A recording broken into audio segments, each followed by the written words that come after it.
Le perfectionnisme est l'ennemi de la création, tout comme la sollicitude extrême envers soi-même est l'ennemi du bien-être. Bienvenue à toi dans ce nouvel épisode du podcast, c'est Vanessa, j'espère que tu vas bien aujourd'hui. Et aujourd'hui j'avais envie, comme tu l'as compris, de te faire un épisode sur le perfectionnisme. Alors je t'encourage vivement à rester jusqu'au bout de cet épisode, parce que je vais aborder des choses sur le sujet qui vont vraiment t'intéresser et qui risquent de créer de vrais déclics chez toi. Avant de commencer, je t'invite comme d'habitude à t'inscrire à ma newsletter privée. Là, ça se situe tout simplement en cliquant sur le premier lien dans la description.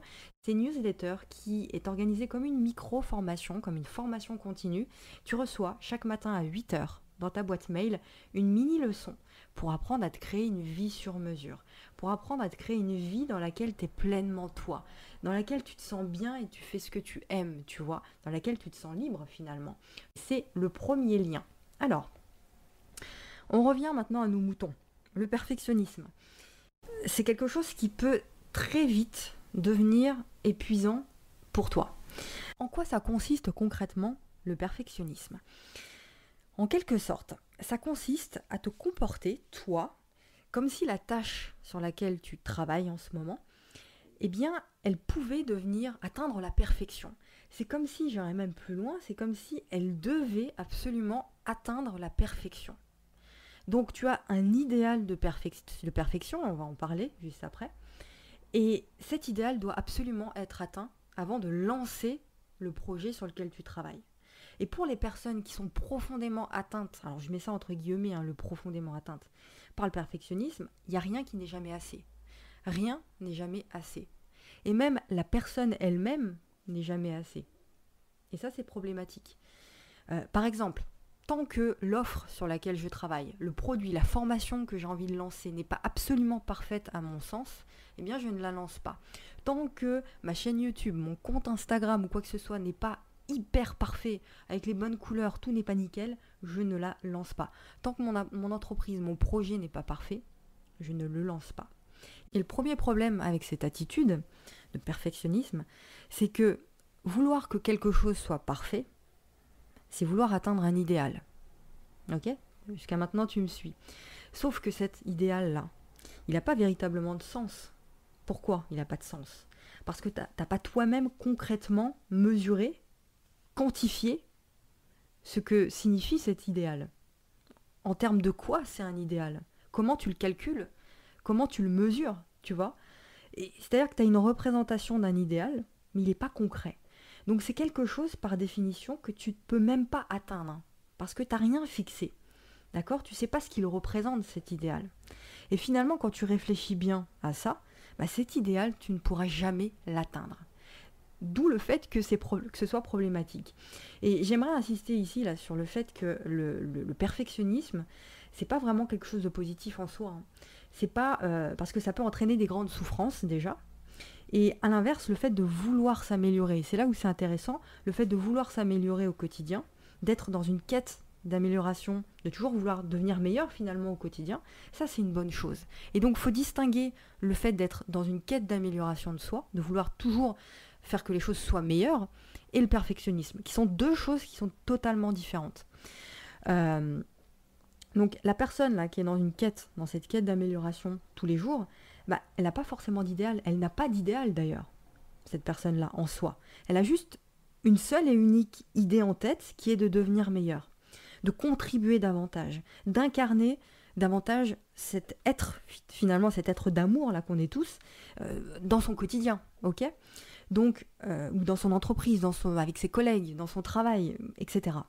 Donc en aucun cas, il y a du perfectionnisme là-dedans. Donc en réalité, si tu as bien compris là où je voulais en venir, le perfectionnisme cache davantage une peur plutôt qu'une simple volonté d'amélioration. Je répète, en réalité, le perfectionnisme cache davantage une peur profonde plutôt qu'une simple volonté d'amélioration. Donc si tu me dis, toi là, imaginons on discute ensemble et tu me dis, moi c'est super bien parce que je suis quelqu'un de perfectionniste, je veux toujours que les choses soient bien, c'est top et tout, c'est génial. Alors soit, quand tu es en train de m'expliquer là ton cas, soit tu n'emploies pas le bon terme, soit tu n'as pas conscience de ce que c'est réellement le perfectionnisme, et je t'arrête tout de suite dans ce cas-là, parce que c'est pas forcément quelque chose de génial, ça cache une souffrance derrière. Donc pour me revenir là d'ailleurs à cette notion d'idéal, je vais te citer un concept qui a été abordé par Elodie du blog Elle et Graines. Donc elle, les ailes pour voler, et Graines. Donc c'est une personne c'est une coach qui accompagne les personnalités atypiques, notamment les hypersensibles et les surdoués. Et à un moment donné, donc elle a parlé du perfectionnisme et elle a expliqué, je trouvais ça très pertinent, que cet idéal que souhaite atteindre le perfectionniste, il est biaisé. Il est biaisé par quoi? Il est biaisé par ton environnement.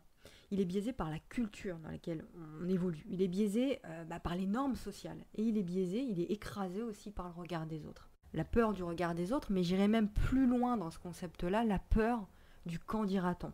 La peur d'être moins aimé. La peur d'être une personne avec moins de valeur si éventuellement je fais une erreur. Et pour revenir à Elodie, quand elle donne à un moment donné l'exemple d'un enfant, du bébé qui apprend à marcher. Quand un bébé apprend à marcher, il s'en fout du regard des autres. Il n'est pas en train de se dire « Putain, il faut que je fasse un pas parfait pour que les autres m'applaudissent ». Il s'en fiche, il n'intellectualise pas le truc. Il n'est pas dans ce rapport de force-là. Donc, il n'est pas atteint par le regard des autres, si tu veux. Il n'essaie pas de faire des pas parfaits. Il n'a pas cette conscience de la perfection, tout simplement parce qu'il n'est pas touché par le regard des autres. Par contre, l'enfant est très exigeant sur sa volonté, dans sa volonté de marcher. Il veut marcher, il est poussé vers l'avant par l'envie, la volonté de marcher, de vivre, d'évoluer. Bon. À l'inverse, lui, le perfectionniste, il va être dans le tout intellectualisation. Il va tout intellectualiser. Il va tout ramener au rationnel, si tu veux. Il va se comporter comme ça et il va faire intervenir sans arrêt, inconsciemment évidemment, la comparaison et le regard des autres. C'est-à-dire qu'il va se dire, mais quelle image est-ce que je vais avoir à travers le regard des autres si je fais telle ou telle action, ou si je ne fais pas telle ou telle chose. Ok ? Donc c'est un peu comme un complexe en fait, quand on regarde bien. Et c'est vrai que c'est largement lié au conditionnement social, à ton éducation et aux mots aussi que tu as entendus à ton sujet, aux attitudes qu'on avait envers toi. Donc des mots par exemple, tes parents qui ont pu te dire que tu pouvais faire mieux, que les petites filles ou les petits garçons ils se comportent pas comme ça, que ça c'est bien, que ça se fait pas, que tu devrais plutôt faire ci, que ça c'est nul, etc. Enfin tous ces mots là qu'on a tous plus ou moins entendus. Donc l'éducation, l'école, la comparaison, la compétition. La compétition, ça commence dès le plus jeune âge avec les notes à l'école. C'est-à-dire que pour avoir une bonne note, tu dois rentrer dans des critères, dans des cases. On te colle une étiquette du bon élève ou du mauvais élève en fonction de critères de code en fait, qui est imposé par l'école. Et donc tout ça, ça va créer une quête finalement, une quête qui est inconsciente d'un idéal. Il faut tendre vers un idéal qui n'existe pas encore une fois, mais on va se mettre inconsciemment au quotidien, dès le plus jeune âge, dans cette quête d'un idéal. Donc pour terminer, coupe complètement, consciemment là cette fois-ci, avec cette quête d'un idéal. Et on s'en fout en fait, il n'y a pas d'idéal. Lance-toi, fais ce que tu as à faire, c'est tout. C'est le message en fait que j'ai envie de te dire ici, c'est tu sais ce que tu as à faire, lance-toi, point. Il n'y a pas d'idéal, ça n'existe pas ça. Lance ton nouveau produit par exemple, lance ta nouvelle formation, sans chercher à ce qu'elle soit parfaite, point. D'ailleurs, par rapport à ça, le programme La Checklist, ça je l'ai déjà dit sur Instagram, le programme La Checklist qui est notre programme phare d'accompagnement, j'étais pas dans cette quête de l'idéal et de la perfection quand je l'ai lancé. Je savais que le programme, il n'était pas parfait. Je savais qu'on lançait uniquement la première version, la version bêta, on va dire, du programme. Et on savait aussi qu'on allait améliorer le programme au fil des semaines. On le savait ça, c'était déjà prévu. Et donc, on savait qu'il y avait une seconde version du programme qui allait sortir, et qui sort d'ailleurs bientôt. Évidemment que je me posais des questions sur comment est-ce que ça allait être pris par les gens, par les clients, mais ça ne m'a pas empêché de le lancer quand même, tu vois. Donc ce que je t'encourage à faire ici, c'est là maintenant de comprendre que c'est important de t'aimer malgré l'imperfection. L'amour, il est inconditionnel. C'est pas pour rien que je m'appelle Vanessa Inconditionnelle, que j'ai fait ce choix-là. C'est-à-dire que l'amour, il s'exprime sans aucune condition. Il s'exprime dans l'erreur. Il s'exprime dans l'imperfection. Il s'exprime en tout temps, en fait. Et tout le temps. Tu vois, quand tu réfléchis, tu ne peux pas accepter d'arrêter de t'aimer parce que tu lances un projet qui n'est pas parfait.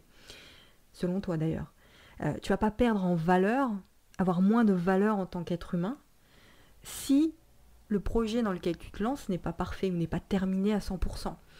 Et tu ne perds pas en valeur si on te critique. Il y a toujours des gens qui vont te critiquer, ça ne veut pas dire que tu as moins de valeur. Tu vois ce que je veux dire? Donc ton amour propre, ta valeur, elle n'est pas liée à l'extérieur. Elle n'est pas liée à ce que tu fais. Ok? Donc déjà, c'est le premier point. La deuxième chose que j'ai envie de te dire ici, c'est d'arrêter de réfléchir et de comprendre une loi qui est la loi de Pareto. Alors je pense que tu as déjà entendu cette loi-là. La loi de Pareto, grossièrement, elle dit que si tu te fixes par exemple 1 heure pour faire un truc, pour faire une tâche, tu prendras 1 heure pour réaliser cette tâche. Si tu te dis, à l'inverse, qu'il te faut 15 jours pour réaliser un truc, une formation par exemple, eh bien il y a de grandes chances que cette tâche te prendra 2 semaines. Donc arrête de réfléchir sur tes tâches en cours et lance-toi maintenant. Agis en fait, maintenant. C'est sûr qu'au début, va falloir te pousser, va falloir te forcer à faire des choses, mais ça c'est nécessaire. De faire les choses, d'agir. Ok? Malgré la peur, malgré tout ça, donc de te pousser finalement. Et enfin, troisième chose que j'ai envie de te dire ici, c'est de te demander, écoute bien, c'est important ça, de te demander, est-ce que c'est vraiment pertinent ce mécanisme que j'ai? Ce mécanisme inconscient là que j'ai de me soucier du regard des gens. Est-ce que c'est vraiment pertinent ça? Est-ce que c'est nécessaire en fait? Est-ce que ma peur, elle est vraiment pertinente quand je prends du recul? Et est-ce que c'est légitime de me stresser autant, de m'angoisser autant tous les jours là, de me bouffer la vie en fait, pour atteindre des résultats que finalement tu n'obtiendras pas, parce que tu es dans une quête d'idéal qui n'existe pas? Tu vois, pose-toi cette question. Et rappelle-toi pourquoi tu te lèves le matin. Rappelle-toi pourquoi tu te lèves le matin. Rappelle-toi ce qui a le plus de valeur pour toi. Qu'est-ce qui te fait vraiment vibrer? C'est quoi le plus important? Tu comprends? Et demande-toi si ce que tu veux faire, vraiment, c'est plus important que la peur du regard des autres. C'est quoi le plus important? Satisfaire les autres? Ou ton message, ta mission, ta vocation, ta volonté de contribuer? Est-ce que ça, c'est plus important que le reste? Moi, je pense que oui. Donc si c'est pas le cas, si pour toi c'est pas ça le plus important, et si le plus important c'est de paraître, je t'invite à te poser d'autres questions qui sont les bonnes questions. Je t'invite à revenir en toi et à faire un travail là-dessus, un travail d'introspection, parce que c'est vraiment ça le plus important. Voilà, donc j'en ai fini par rapport à ça. C'est un podcast qui est assez lourd. Il y a de vraies pépites, je pense, des choses qui peuvent t'aider, vraiment. Si tu penses d'ailleurs que cet épisode peut aider d'autres personnes, n'hésite pas à le partager, à l'envoyer par email à tes connaissances, à le partager sur les réseaux sociaux. Et puis, abonne-toi aussi au podcast. Donc si tu es sur YouTube et que tu écoutes le podcast, abonne-toi, partage. Si tu es sur les plateformes de podcast, pareil, abonne-toi. Laisse une petite note si tu es sur Apple Podcast. C'est toujours important pour faire connaître davantage le podcast. Et je terminerai par cette phrase: aime-toi malgré l'imperfection. Lance-toi. Force-toi au début, c'est sûr, mais relativise. Et rappelle-toi pourquoi tu fais les choses. Je te souhaite un bon dimanche et je te donne rendez-vous la semaine prochaine pour un nouvel épisode. Et à demain dans tes emails. Gros bisous.